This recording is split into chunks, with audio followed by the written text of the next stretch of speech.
Papa Lobaki, Soko du pouvoir, Kanga Kabila, Ya Fati, Papa Lobaki, Soko du pouvoir, Kanga Kabila, Ya Fati, Papa Lobaki, Soko du pouvoir, Kanga Kabila, Ya Fati, Papa Lobaki, Soko du pouvoir, Kanga Kabila.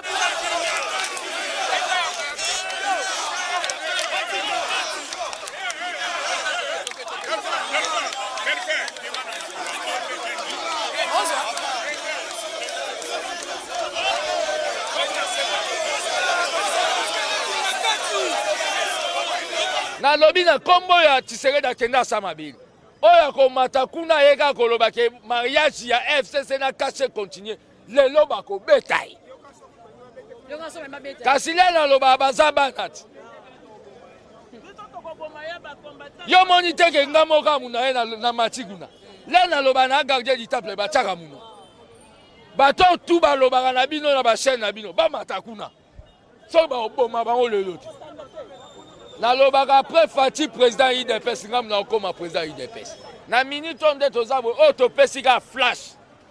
Poto la kisage muko tokoyoka likambo mabe eli Fati tokotumba mboko. Toza capable. Président za mal entouré pour azwa ba combattant sans été azwa ba tout soit le côté la bango wapi. Wana obomba. Yo kansi biso vraiment so to ala pembe na Fati babilo ko ana pa mbeko sa.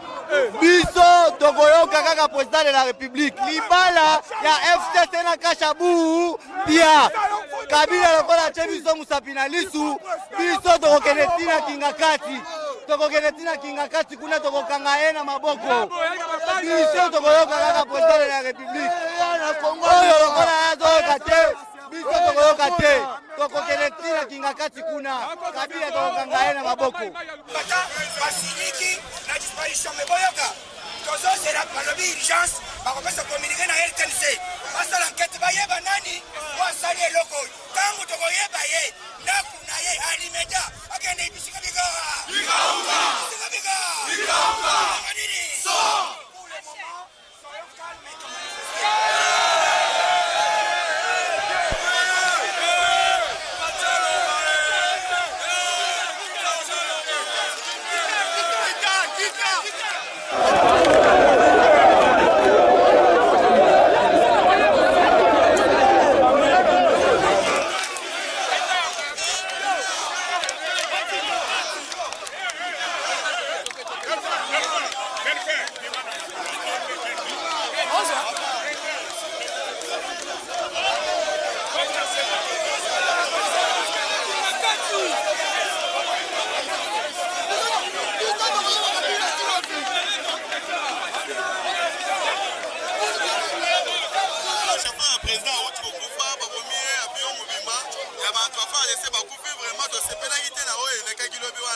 Ce qui était Fati na kati mbelelo to yo lika mususu.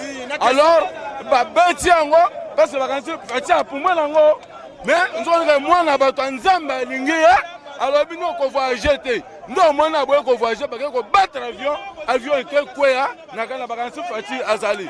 Alors il faut qu'on demande Kabila kende demande Kabila et ezamala ya liboso te Olivier ya bango basalaki ane antérieur batumbaki avion mais pas ntamo mwamba on est ya bango tebi déjà ya bango Niger ya ntamo mwamba na président du Sénat na ya Kabila tebi ya bango tande loko biso pe bangolé tozoloba Kabila première chose azaki invité na manifestation wana Paul Kagame azaki invité na manifestation wana bayaki na bango te pour nini c'est la question biso ba congolais to mitun après avoir ça tozomona loko ki avion ziki chef de l'état boyoboy ezama kamna bango ba tamba mwamba na Kabila po président chef de l'état Koufa président ya Sénat Tamba Mwamba a remplacé eux pour Kabila zonga pouvoir.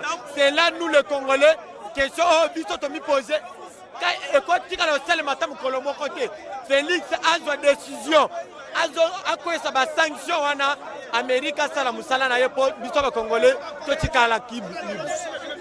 Souci na biso eza ke chef de l'État basala contrôle bayeba ke mutu wana nani asala eloko wana avion kutu eza wapi toyoka ngo na bandeko na biso toyeba bango après avoir ça toyoka après avoir ça allez souci na biso Kabila akende twana eposa te aza sénateur envi tomona eloko ya malonga azosala te bapays voisin nyonso toyebi ke bango nde bapiyaka Congo lokola Faci aka découvrir vérité na bango yakeno bango nde bapiyaka babomaka yango nde basali baboma Faci Kabila azonga na pouvoir wani Kagame azonga na kimuyibi tozotya bango en garde basakana te aussi c'est un Kabila éliminé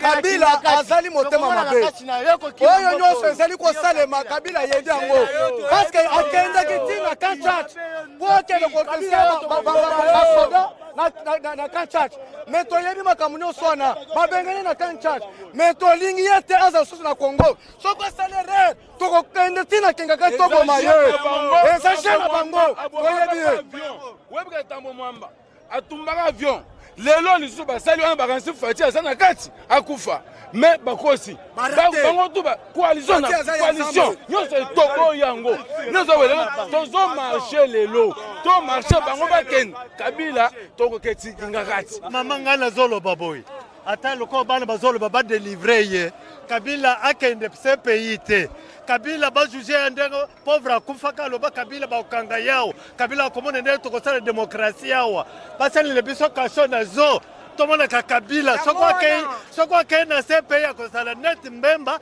azaki na CPI aboti ayebia Kabila azalawa toboma Kabila ndenge papalo tozo continuer kokoba kosala bino mosala ndenge botindi biso tozaka awa na UDPS tozali bongo liboso ya gardien du temple balobi ya fils mukoko donc mwana ya ndako oyo ebisa biso ba impression na yo to pe point de vue na yo to pe likanisi na yo kozala nini na événement esalami lelo au peuple congolais zo ebate abanda wapi asuka wapi eza tentative à coup d'état Kabila tellement que Faci ko découvrir makambo nyonso mafia salaka na est alingaki aboma Faci tokende par 1000 chemins lelo mokili bapesanga raison le nalobaka ke Kabila c'est le Satan du Congo bato balobaka oyo lekisi o omelaka biloko mpo lobango non kolanda kala mito lobaye Kabila faka akende CPT bakangi na makala donc lelo oyo bibi longo la prophète Kabila ndenge aza na banini aza mal à l'aise à développement ya Congo pour Congo développer il faut bakanga Kabila parce que azo monter ba enchère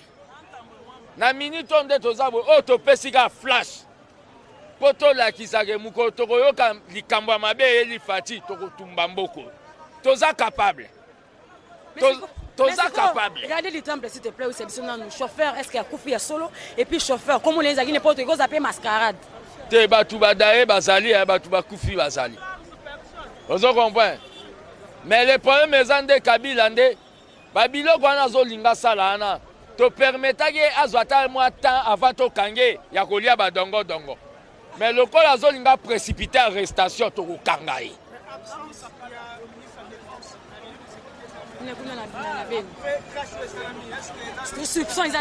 le problème eza yango nde ngai nalobaka ke makambo yango ya coalition nalingana ngango te makambo oyo naoloba na bino même Kabila ayebi yango ke eza na jeune moko kaka na UDPS oyo babengaka réserve de la démocratie naloba na bato ke bato tu bakokekinga kati me nga na okende na nga te coalition wana mini bozela bomona kala te ndenge nalobaki coalition ekokufa yango ebandi déjà Kabila c'est un sorcier bino bolinga baloba nini tolaki napesi da mot d'ordre na bambujime na bakatanga mpe bazotumba bapi babengi nga na babi balingi baboma président na tie mpe songi su makasi bino bozomona mama Peuple congolais, peuple congolais, vigilance. Nous avons un ennemi de la nation qui s'appelle Kabila. Il a fait 18 ans, ça donne au peuple congolais ce qu'on appelle une éducation gratuite. Quand Kabila est en train d'écouter que l'année prochaine, le secondaire sera offert à Osepela. Oeshua pendant Obabengi 18 ans. Makambo Zosala Mutabeti Obabengi, bâton de Moïse na inani. Mutema Kabila komi likundu. Kabila za Obabengi. Donc, naebite kombo naebite. Personnellement, mais fils moko ngaza motuna moko motuna songi songi. Soki to bito landa bien tota la image oyo mokonza moko azalaki na création ya ba cardinal. Eza na mwasi moko azali na kati. Tango falulu aleki. Abeleli falulu ayembi pona falulu. To mona so libanda lisusu ayembi lisusu président Félix Antoine Tshisekedi. Pe na ba photo tozo mona mwasi yango pembeni ya président. So mona te quelque part sécurité ezo za la penza te na vona. Sécurité ezo za la te. Mwasi yango to ebi kombo na te mais so otali na ba image même na photo mwasi aza ko apparaître. Mais ngana yebisa bino président za la mal entouré. Président a mal entouré pour avoir des combattants sans été, avoir tout ça le côté là bango wapi. Wana obombati. Président a mal entouré. Yo so mona wapi na mboka mutu. Bazo tchaye maquillage et bimikul. Yo kansi biso vuma so toala pembe na fati babilo ko na pa mbeko sa. Ba ya wenge ba fanande bazo entouré président. Tika pe ete ya pe président. Biso bato bundane atika biso na limité tenor bon l'IDPS vaincra. Au moment l'IDPS a déjà vaincu. Yo quand c'est ça la Babylone soit tiré ba conséquences na. Makambo moi si wana zao babengi ainsi défaillance ya sécurité ya président. Yo pona likamwalelo yo webisa peuple congolais azela. Azelani. Atele mambala moko banini ayebake abanda vigilance. Ndanga peuple atemi boy muta ko yo yebisa peuple kuna ke alala ba obeta. Na lobi na kombo ya Tshisekedi akenda samabili. Oya ko matakuna yeka ko loba ke mariage ya FCC na caché continuer. Lelo ba ko betai. Yo ngaso mema betai. Kasile na loba bazaba nati. Yo moni teke ngamo ka muna na matiguna. Lena loba na garder du temple ba tchaka muna. Bato tout balobaka na bino na ba chaîne na bino ba matakuna. So ba oboma ba olelo. Na lobaka après Fati président IDPS ngam na okoma président IDPS. Tozwaki sangwa mawa parce que une équipe il y a président Nabiso avion moko il y a logistique et koyaki et sangwana il que ba combattant parce que tozala rapé vigilant ba combattant bayaki na base na temple la démocratie pour ba yeba vérité des faits. Et tant que mokonzi a parti azalaki na mokonzi mboka ba communiquer ba solola ki yepayaki pour transmettre message à mokonzi mboka version des faits au babaka légal to ya ba konzi na base na. Voilà ce qui s'est passé jusqu'ici.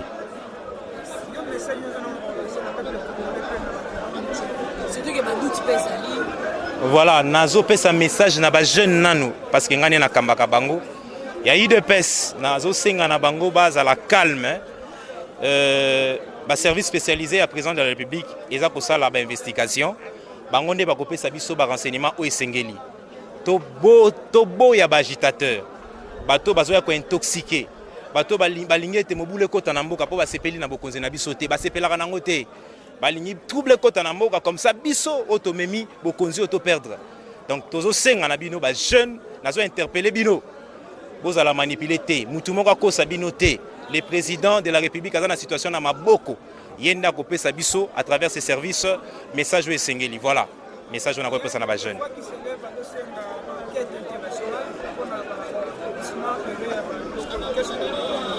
Voilà, enquête internationale c'est une demande mais biso tozana confiance na service. Le service spécial il y a mokonzi mboka ba kosala musala ndenge sengeli pe ba ko pesa message o esengeli na peuple parce que peuple alingi mokonzi na ye à la protéger. Alors inquiétude de la population c'est justifié mais seulement débordement et zalaté wana tozo senga na peuple nyonso. Merci.